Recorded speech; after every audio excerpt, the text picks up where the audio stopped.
Ana duduk di meja makan, menatap kosong ke piringnya yang masih penuh.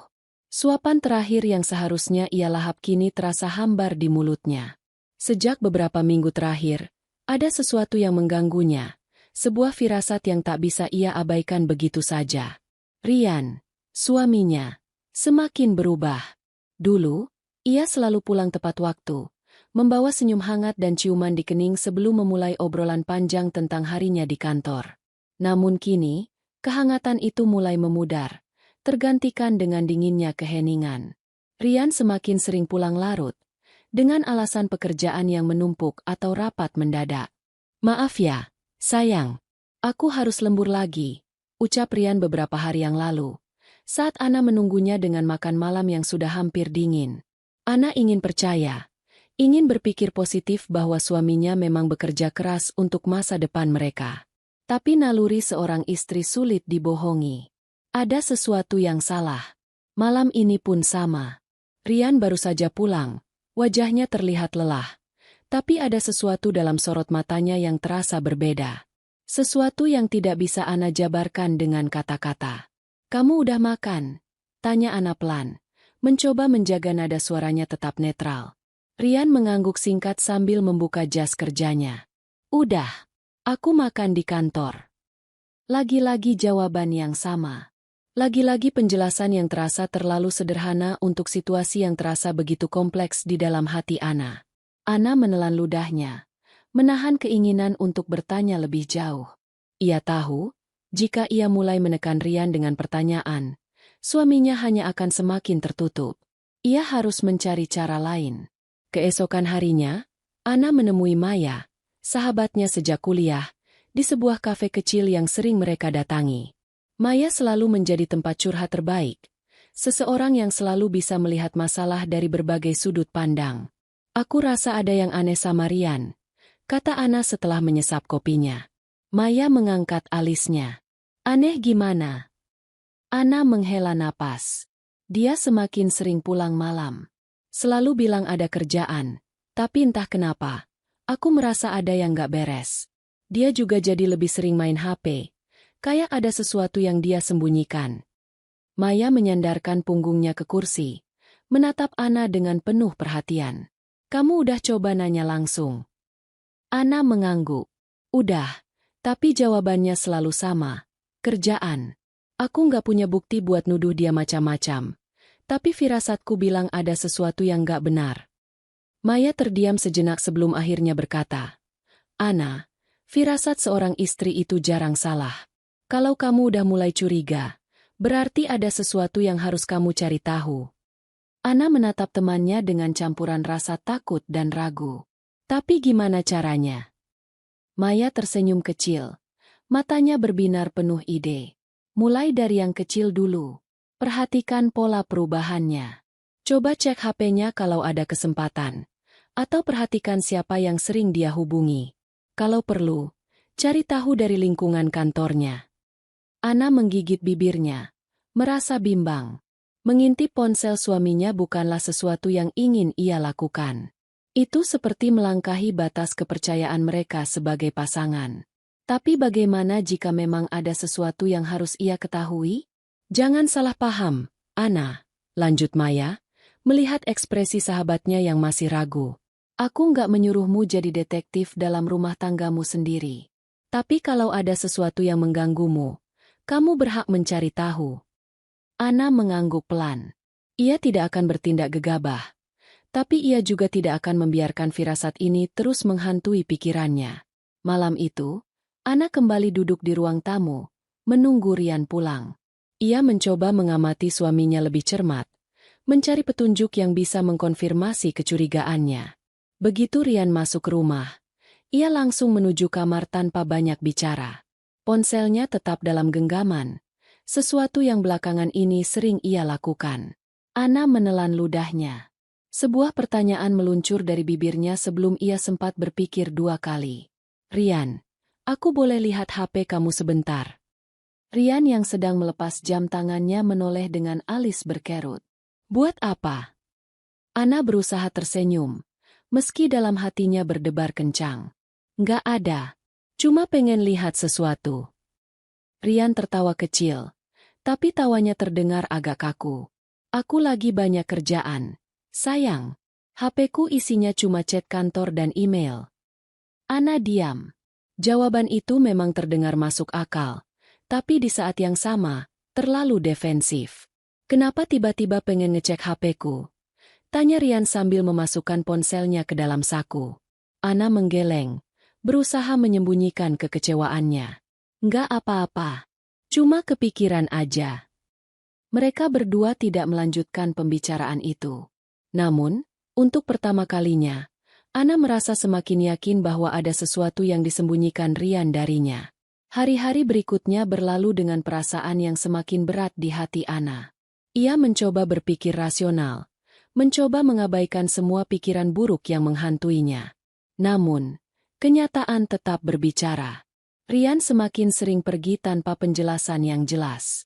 Bahkan ketika mereka sedang bersama, ia lebih sering terpaku pada ponselnya. Sesekali tersenyum kecil saat membaca sesuatu di layar. Senyum yang dulu selalu Ana nantikan, kini bukan lagi untuknya. Ana sadar, ia tidak bisa terus berdiam diri. Ia harus mencari kebenaran, meski kebenaran itu nantinya mungkin akan menyakitinya. Ia menggenggam ponselnya erat, mengetik pesan kepada Maya. Aku siap mencari tahu, apapun yang terjadi.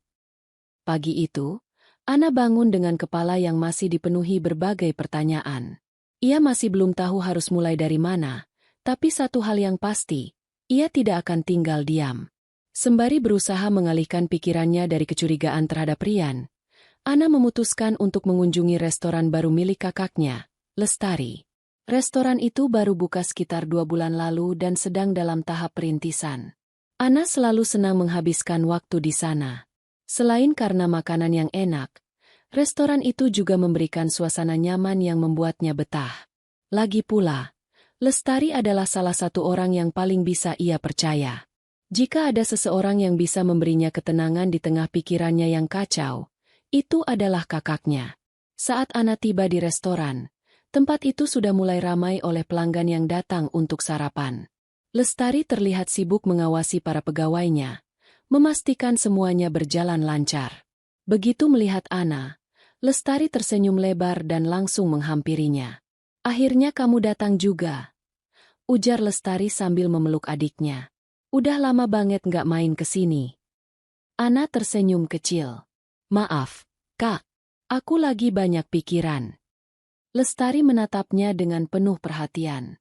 Ada apa? Kamu kelihatan gak seperti biasanya. Ana menghela napas dan memutuskan untuk tidak langsung membahas masalahnya dengan Rian. Ia tidak ingin menambah beban pikiran kakaknya, setidaknya untuk saat ini. Aku cuma butuh tempat buat menenangkan diri, jawab Ana sambil melihat sekeliling restoran.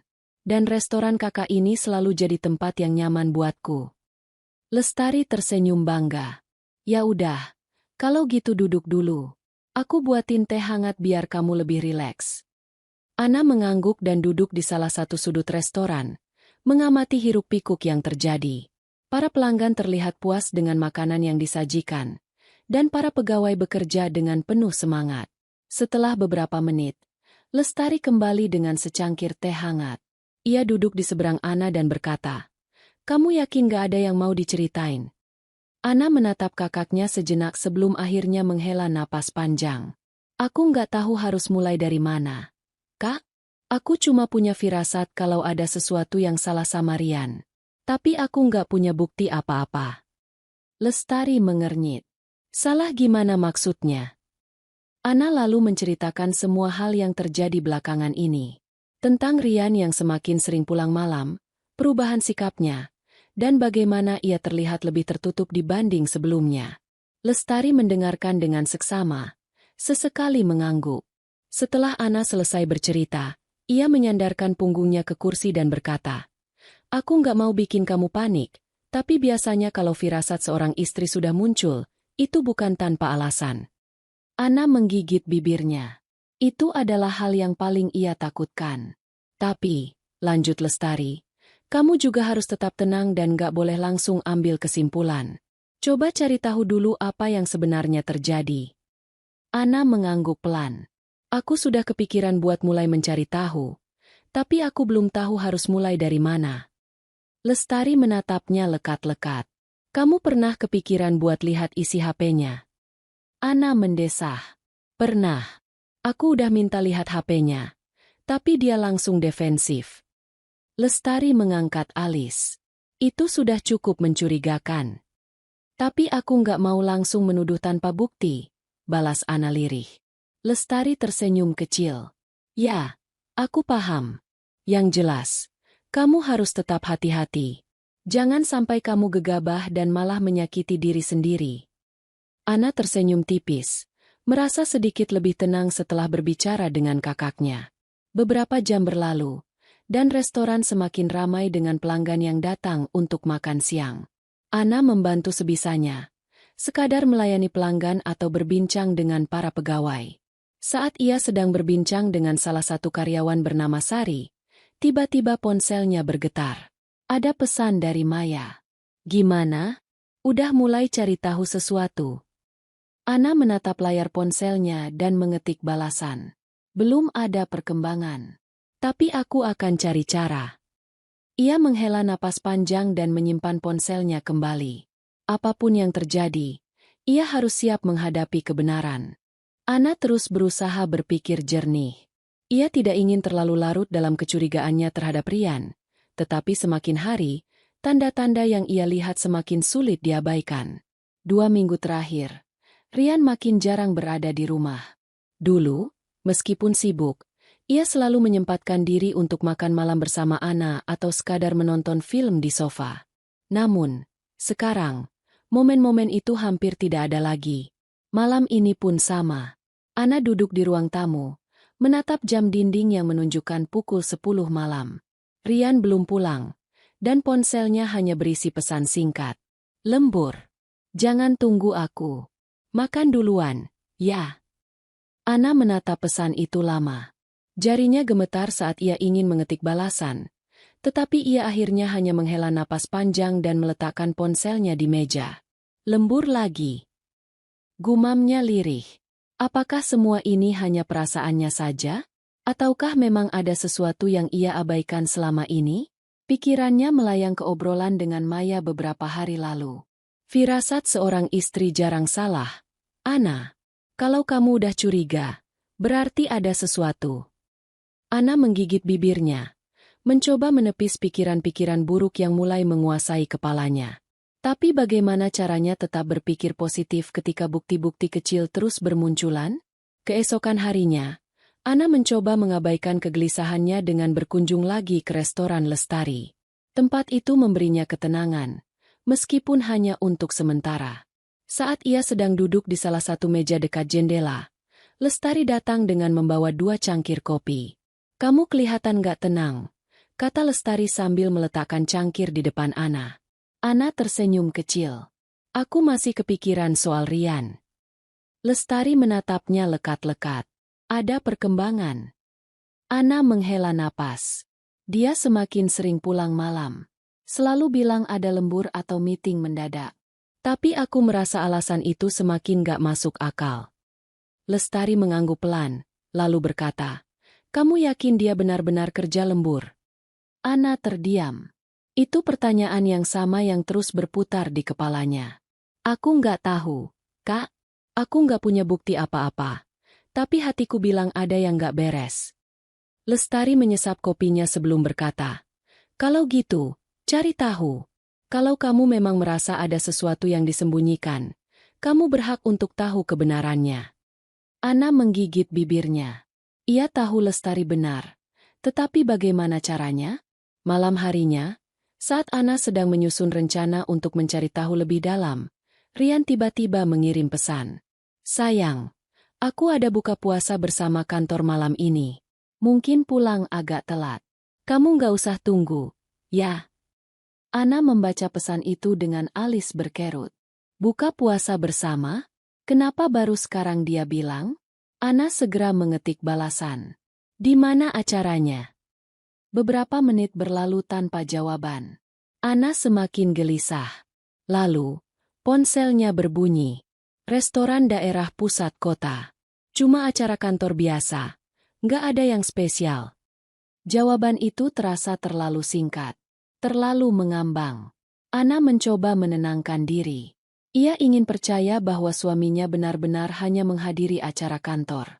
Namun, sesuatu dalam dirinya berkata bahwa ada lebih dari itu. Tiba-tiba, ide itu muncul. Ia bisa pergi ke restoran itu dan melihat sendiri. Jika Rian memang hanya bersama rekan kerja, maka ia tidak perlu khawatir. Tapi jika tidak, Ana meraih tasnya dan segera bersiap. Tanpa ia sadari, malam ini akan menjadi awal dari terkuaknya kebenaran yang selama ini ia takutkan. Ana sudah bersiap-siap untuk pergi ke restoran yang disebut Rian. Ia ingin memastikan sendiri apakah suaminya benar-benar menghadiri buka puasa bersama rekan-rekan kantornya atau hanya berbohong. Namun, sebelum sempat melangkahkan kaki keluar rumah, ponselnya tiba-tiba bergetar. Sebuah nomor tak dikenal meneleponnya. Ana ragu sejenak sebelum akhirnya mengangkat panggilan itu. Halo. Selamat malam, Mbak Ana. Suara perempuan di seberang terdengar ragu-ragu. Ana mengerutkan kening. Iya, ini saya. Maaf, ini siapa? Saya Sari, Mbak. Karyawan di restoran Kak Lestari. Ana terkejut. Sari adalah salah satu pegawai yang sering membantunya saat ia berkunjung ke restoran kakaknya. Ada apa, Sari? Tanya Ana penasaran. Suara Sari terdengar sedikit gugup. Mbak, saya tadi lihat seseorang di restoran yang wajahnya familiar. Saya ingat pernah lihat fotonya di rumah Kak Lestari. Setelah saya ingat-ingat, orang itu suami Mbak, kan? Mas Rian. Dada Ana langsung berdegup kencang. Kamu yakin itu Rian? Tanyanya dengan suara bergetar. Iya, Mbak. Saya yakin sekali. Jawab Sari. Saya lihat dia duduk di meja pojok dengan seorang wanita. Mereka kelihatan dekat sekali, bahkan saling menyuapi makanan. Ana merasa jantungnya seperti dihantam palu besar. Tangannya gemetar saat menggenggam ponsel. Dia bersama seorang wanita. Ana mengulang kata-kata itu dengan nyaris tidak percaya. Iya, Mbak, jawab Sari, terdengar semakin ragu-ragu. Saya nggak tahu apakah saya seharusnya memberitahu Mbak atau tidak. Tapi saya merasa Mbak berhak tahu. Ana menutup matanya erat-erat. Napasnya mulai memburu. Dadanya terasa sesak. Sari, kamu masih di restoran? Tanyanya cepat. Iya, Mbak. Saya bisa lihat mereka dari kasir.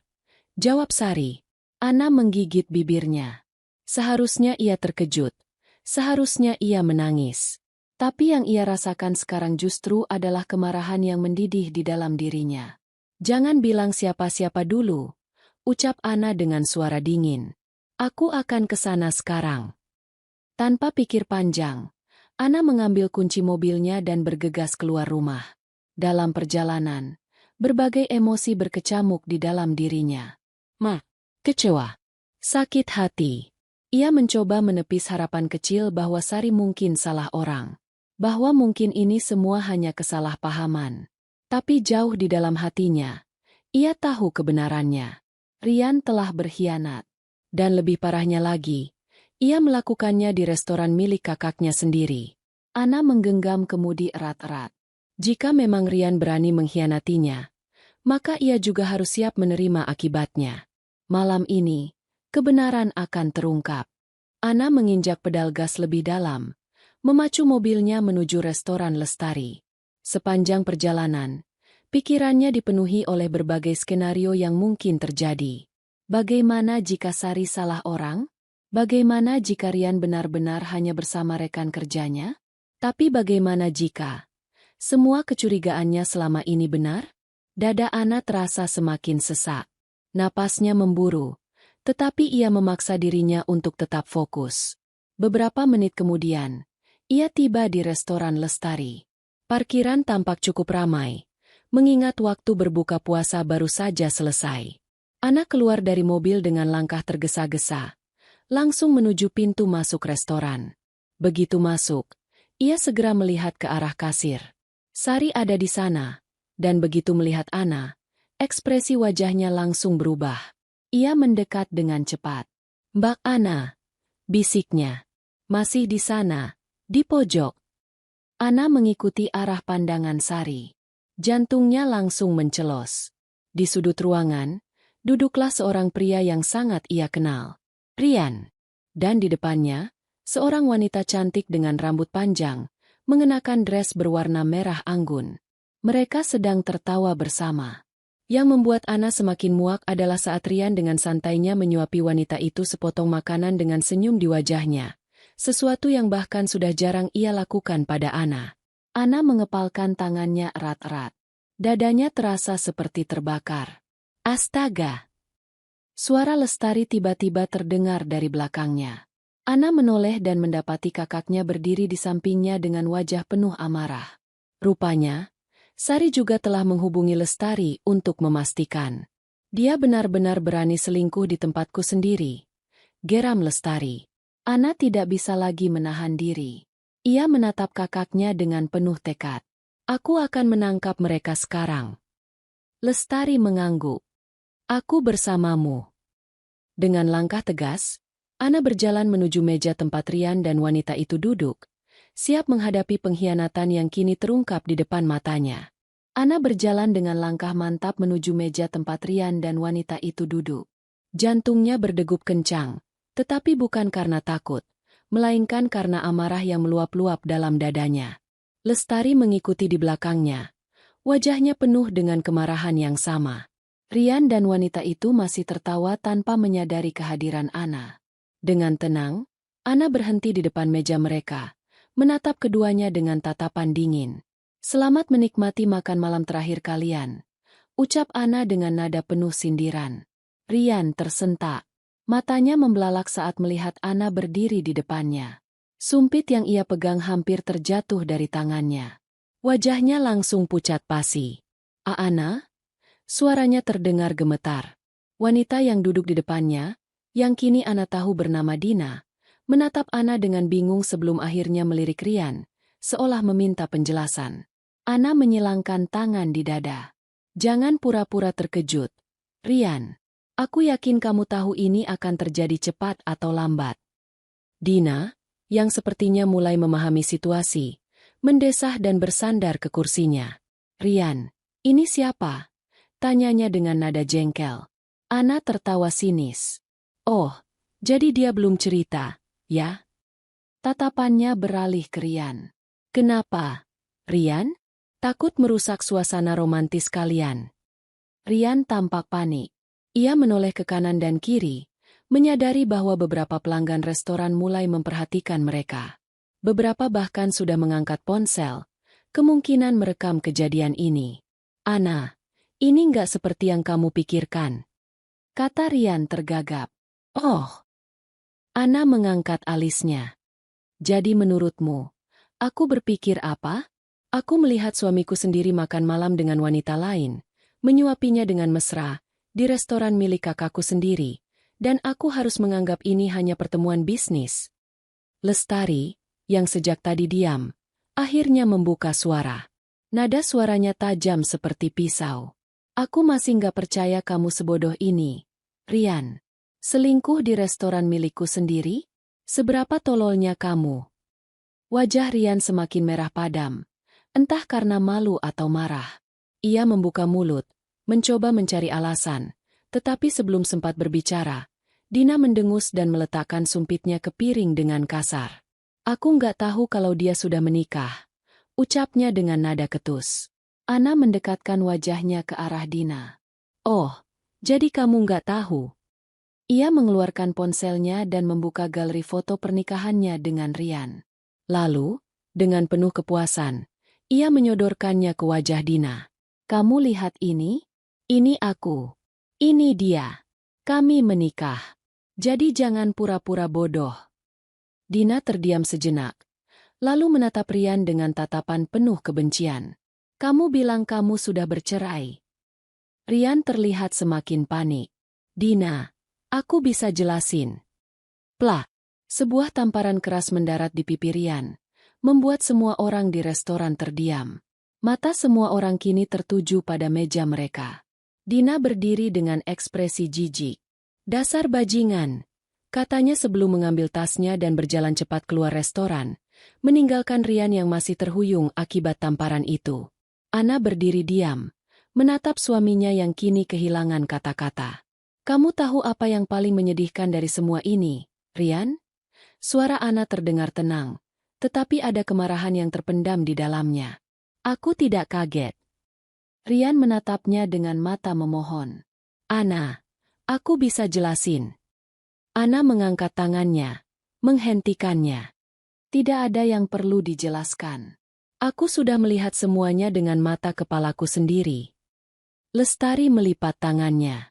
Dan mulai sekarang, kamu nggak diizinkan menginjakan kaki di restoran ini lagi. Rian menatap Ana dengan putus asa. Sayang, tolong. Tolong apa? Potong Ana tajam. Tolong lupakan kejadian ini.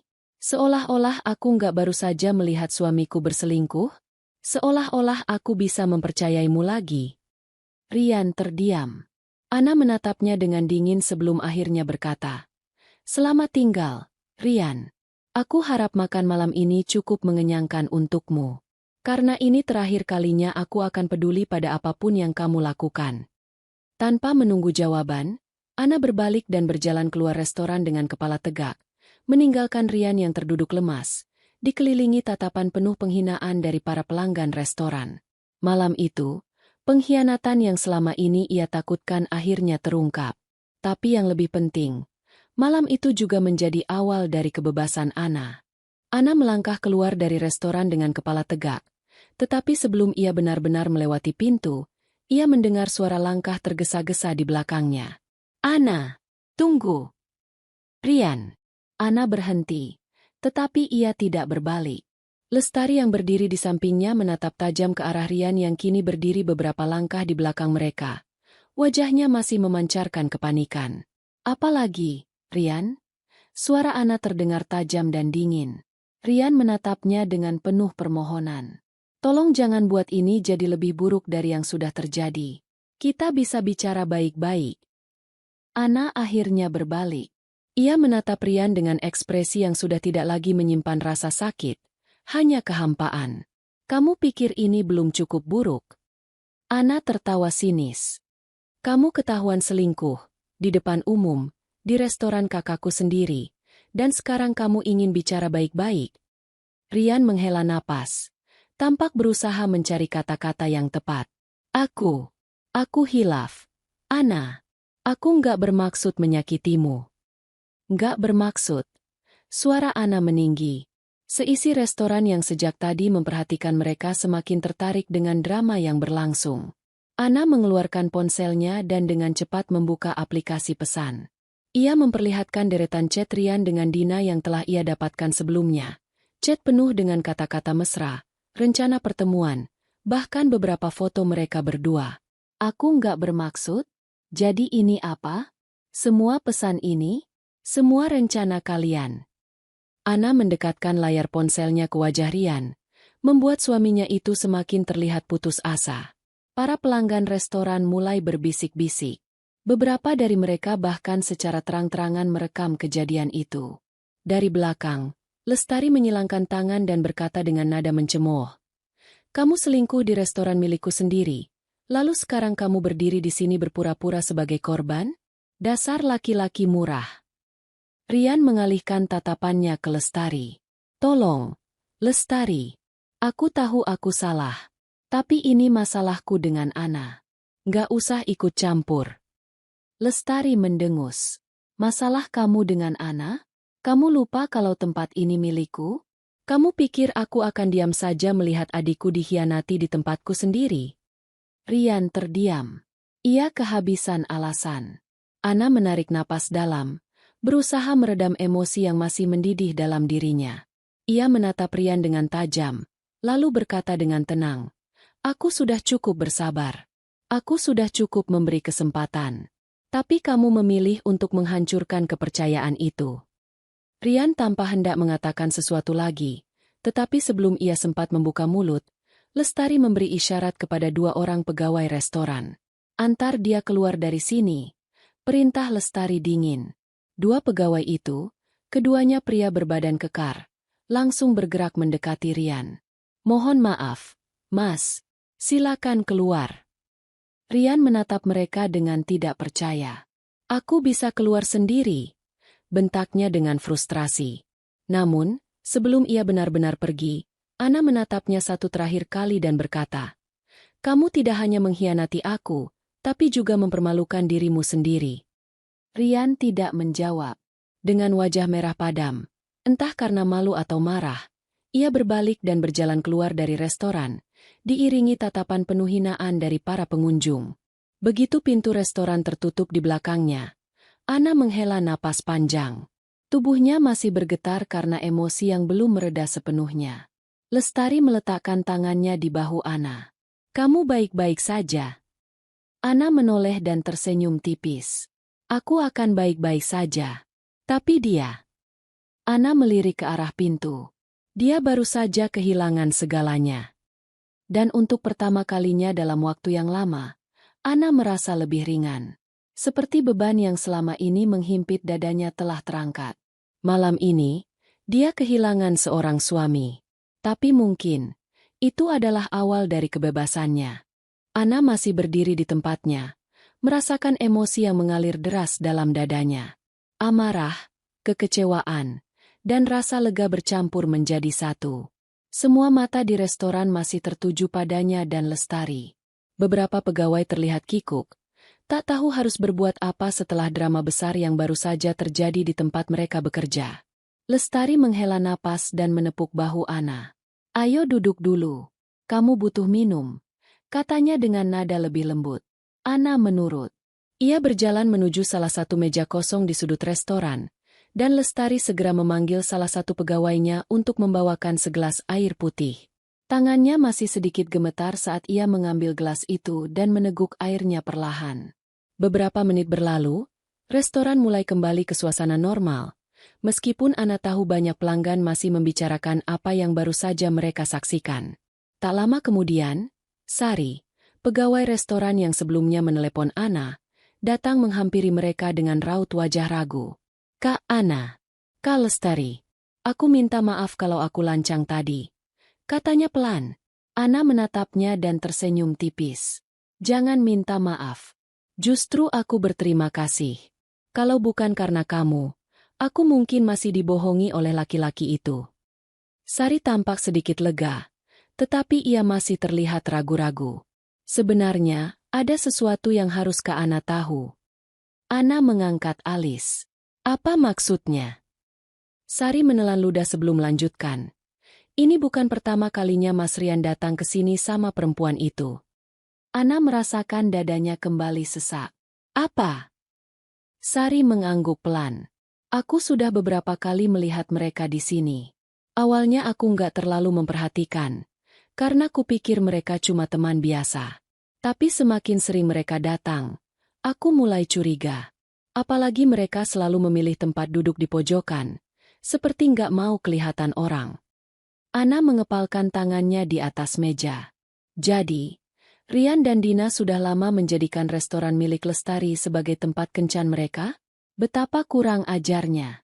Lestari tampak semakin marah. "Sial, dia benar-benar meremehkan kita. Pikirannya pasti, kalau ini restoran milikku, aku nggak akan curiga." Sari menunduk sedikit. "Aku benar-benar nggak enak sama Kak Ana. Kalau saja aku lebih cepat menyadari ini semua, mungkin."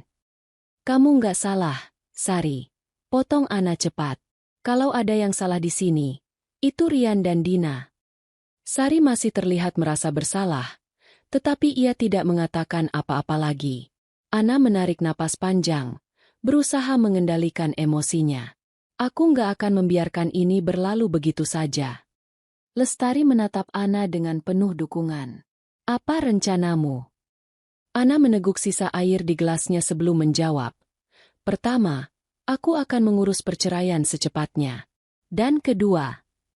Ia menatap Lestari dengan tajam. "Aku ingin semua orang tahu siapa Rian sebenarnya." Lestari tersenyum penuh arti. "Kamu nggak perlu khawatir soal itu. Aku sudah memastikan banyak pelanggan tadi merekam kejadian ini. Tinggal menunggu waktu sebelum video itu menyebar." Ana tersenyum sinis. Bagus. Biar dia merasakan akibat dari perbuatannya. Malam itu, Ana tahu bahwa hidupnya tidak akan lagi sama. Tapi satu hal yang pasti, ia tidak akan lagi menjadi wanita yang terus dibohongi dan disakiti. Dan Rian? Dia baru saja menggali lubangnya sendiri. Pagi itu, Ana terbangun dengan perasaan yang masih bercampur aduk. Ia sudah mengambil keputusan besar tadi malam, dan kini saatnya untuk menindaklanjutinya. Setelah insiden di restoran Lestari, ia tahu bahwa tidak ada jalan untuk kembali. Rian telah mengkhianatinya, dan ia tidak akan membiarkan dirinya terperangkap dalam hubungan yang penuh kebohongan. Tanpa ragu, Ana mengambil ponselnya dan mulai mencari informasi tentang proses perceraian. Ia juga menghubungi seorang pengacara yang direkomendasikan oleh salah satu temannya. Hari ini, semuanya harus dimulai. Sementara itu, di tempat lain, Rian menghadapi mimpi buruk yang baru saja dimulai. Sejak kejadian di restoran Lestari, ia merasa seperti menjadi musuh nomor satu di lingkungannya. Pagi ini, ketika ia masuk ke kantor, suasana terasa berbeda. Biasanya, ia selalu mendapat sapaan ramah dari rekan-rekannya. Tetapi kali ini semua orang tampak canggung. Beberapa orang berbisik-bisik di sudut ruangan, dan setiap kali Rian melewati mereka, percakapan itu tiba-tiba berhenti. Rian berusaha mengabaikan perasaan tidak nyaman itu dan berjalan ke mejanya. Tapi belum sempat ia duduk, atasannya memanggilnya ke ruangannya. Dengan hati berdebar, Rian masuk ke ruangan itu. Ia sudah punya firasat buruk, dan firasat itu semakin kuat ketika melihat ekspresi serius di wajah atasannya. "Rian, duduklah," kata pria parubaya itu sambil melipat tangannya di atas meja. Rian menurut, menunggu dengan cemas. "Aku sudah mendengar beberapa hal yang tidak mengenakan," lanjut atasannya dengan nada hati-hati, "tentang kejadian di restoran tadi malam." Jantung Rian seolah berhenti berdetak. "Saya bisa jelaskan, Pak," katanya cepat. Atasannya menghela napas. "Sejujurnya, aku tidak terlalu peduli dengan urusan pribadimu. Tapi masalahnya, ini sudah menyebar luas. Beberapa klien kita melihat video itu, dan mereka merasa tidak nyaman bekerja dengan seseorang yang memiliki reputasi buruk." Rian merasakan keringat dingin mulai mengalir di pelipisnya. Saya bisa memperbaiki ini. Saya akan bicara dengan mereka dan menjelaskan semuanya." Atasannya menggeleng. "Saya rasa itu tidak akan cukup. Perusahaan ini sangat menjaga citra profesional, dan skandal seperti ini bisa berdampak buruk. Jadi, setelah mempertimbangkan semuanya, kami memutuskan untuk mengakhiri kontrak kerja dengan Anda." Dunia Rian seolah runtuh. "Apa? Tidak, Pak. Saya sudah bekerja di sini selama bertahun-tahun. Saya salah satu karyawan terbaik Anda." "Kamu memang karyawan yang baik, Rian," kata atasannya dengan nada lebih lembut. "Tapi reputasi adalah segalanya di dunia bisnis. Dan sayangnya, kamu sudah kehilangan itu." Rian ingin membantah, ingin memohon, tetapi ia tahu itu tidak ada gunanya. Keputusan sudah dibuat. Dengan tubuh lemas, ia meninggalkan ruangan itu, merasa seperti orang yang baru saja kehilangan segalanya. Saat ia keluar dari kantor, ponselnya berbunyi. Dengan harapan mungkin ada kabar baik, ia segera mengambilnya. Tapi begitu melihat nama yang muncul di layar, ia tahu hari ini masih akan semakin buruk. Itu adalah pesan dari Ana. "Aku sudah mengajukan gugatan cerai. Aku harap kamu siap." Rian menatap layar ponselnya dengan tangan gemetar. Dalam waktu kurang dari 24 jam, ia telah kehilangan istrinya, reputasinya, dan pekerjaannya. Dan ia tahu, ini baru permulaan dari kehancurannya. Ana duduk di ruang tamu rumahnya, menatap berkas-berkas perceraian yang baru saja dikirimkan oleh pengacaranya. Tangannya sedikit gemetar, bukan karena ragu, tapi karena kelegaan yang mulai merayapi dirinya. Hari ini adalah awal dari hidup yang baru. Ia mengambil pulpen, menandatangani dokumen dengan mantap. Tidak ada lagi air mata untuk Rian. Tidak ada lagi ruang untuk seseorang yang telah mengkhianatinya. Sementara itu, Rian berada di apartemen kecil yang sekarang menjadi tempat tinggalnya setelah ia diusir dari rumah mereka. Ia membaca dokumen perceraian yang sama, tetapi dengan perasaan yang jauh berbeda. Hidupnya benar-benar hancur. Sejak ia kehilangan pekerjaan, ia sulit mendapatkan pekerjaan baru karena namanya sudah terlalu tercoreng. Teman-temannya yang dulu sering bersamanya mulai menjauh. Bahkan Dina, wanita yang dulu membuatnya merasa istimewa, telah meninggalkannya begitu saja setelah tahu ia tak lagi memiliki penghasilan tetap. Rian meremas kertas perceraian itu dengan marah, tapi ia tahu tidak ada gunanya menolak kenyataan. Ini adalah akibat dari perbuatannya sendiri. Beberapa minggu setelah pengajuan gugatan, proses perceraian berjalan lancar. Ana mendapatkan hak penuh atas aset bersama mereka, termasuk rumah yang dulu mereka tempati. Rian tidak mendapat apa-apa selain pakaian yang ia bawa pergi. Di luar gedung pengadilan, Ana berdiri dengan senyum lega di wajahnya. Lestari dan Maya ada di sampingnya, memberikan dukungan yang tiada henti. Bagaimana rasanya akhirnya bebas? Tanya Maya sambil tersenyum. Ana menghirup udara dalam-dalam, seperti bisa bernapas kembali. Lestari menepuk bahunya. Kamu pantas mendapatkan yang lebih baik, Ana. Ini bukan akhir. Ini adalah awal baru. Ana mengangguk. Ia tidak tahu apa yang akan terjadi di masa depan, tetapi satu hal yang pasti, ia tidak akan pernah lagi membiarkan dirinya diinjak oleh orang yang tidak menghargainya. Hari itu, Ana melangkah pergi dari gedung pengadilan dengan kepala tegak. Ia telah meninggalkan masa lalunya, dan kini siap menyambut hidup baru yang lebih cerah. Rian duduk di sudut kamar sempit apartemen sewaannya, menatap kosong ke layar ponselnya. Sudah berhari-hari ia mencoba menghubungi Ana, tapi semua pesannya diabaikan. Setiap panggilan langsung masuk ke kotak suara. Ana benar-benar sudah pergi dari hidupnya. Sejak perceraian mereka resmi, semuanya semakin memburuk. Ia kehilangan pekerjaannya, kehilangan teman-temannya, bahkan kehilangan kepercayaan keluarganya. Orang tuanya yang dulu selalu mendukungnya kini enggan berbicara dengannya. Kami malu, Rian, kata ibunya saat ia mencoba pulang ke rumah mereka beberapa hari lalu. Apa yang kau lakukan pada Ana adalah hal yang tidak bisa kami terima. Ayahnya bahkan tidak mau menatapnya. Dengan suara berat, pria tua itu hanya berkata, kau menuai apa yang kau tanam. Rian terpaksa kembali ke apartemen sempitnya dengan hati yang semakin hancur. Dan Dina, wanita yang dulu membuatnya merasa istimewa, yang membuatnya rela mengkhianati pernikahannya, Dina sudah lama menghilang. Setelah mengetahui bahwa Rian kehilangan pekerjaan dan reputasinya hancur, ia mulai menjauh. Awalnya hanya jarang membalas pesan, kemudian benar-benar menghilang tanpa jejak. Suatu hari, Rian melihat sebuah postingan di media sosial. Dina sedang bersama pria lain. Pria yang lebih sukses, lebih mapan. Jadi aku hanya selingan baginya, gumamnya dengan getir. Rian melempar ponselnya ke dinding.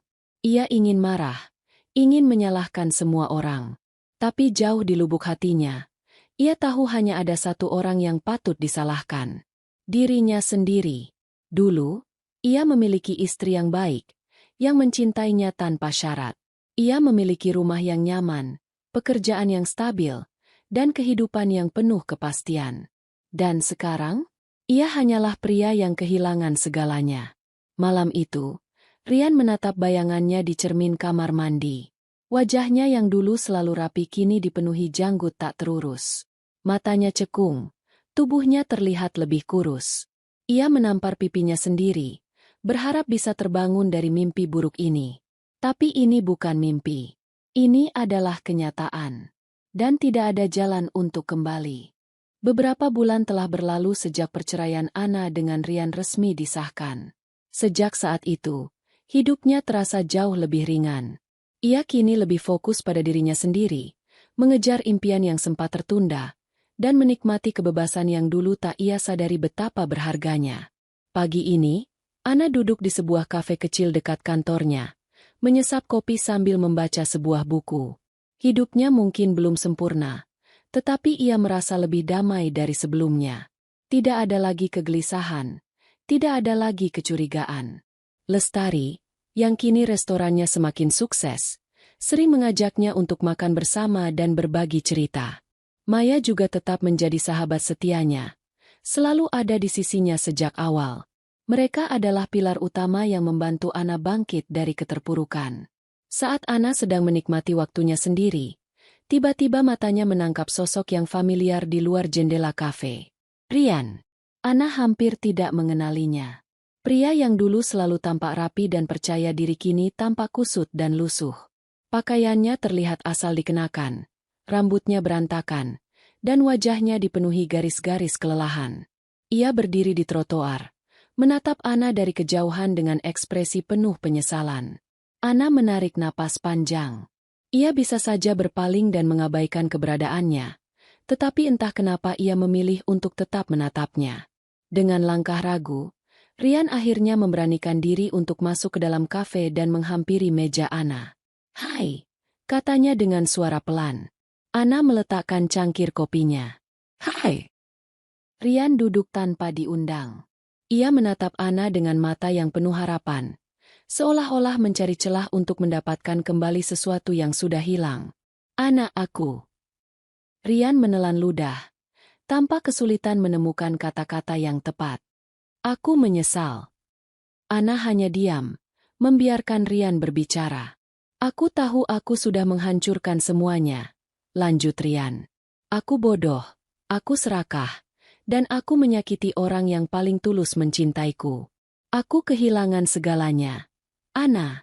Dan sekarang aku sadar, kau adalah satu-satunya hal terbaik yang pernah kumiliki." Ana menatapnya dengan ekspresi tenang. Tidak ada lagi kemarahan, tidak ada lagi kebencian, hanya ketenangan. "Rian," katanya akhirnya, suaranya lembut namun tegas. "Aku sudah memaafkanmu." Mata Rian sedikit berbinar. "Jadi, apakah itu berarti kita bisa?" "Tidak," potong Ana dengan senyum tipis. "Aku memaafkanmu bukan karena aku ingin kita kembali bersama, tapi karena aku ingin benar-benar menutup bab ini dalam hidupku." Wajah Rian kembali muram. "Aku bersyukur pernah mencintaimu," lanjut Ana. "Tapi aku lebih bersyukur karena kau pernah menghancurkanku.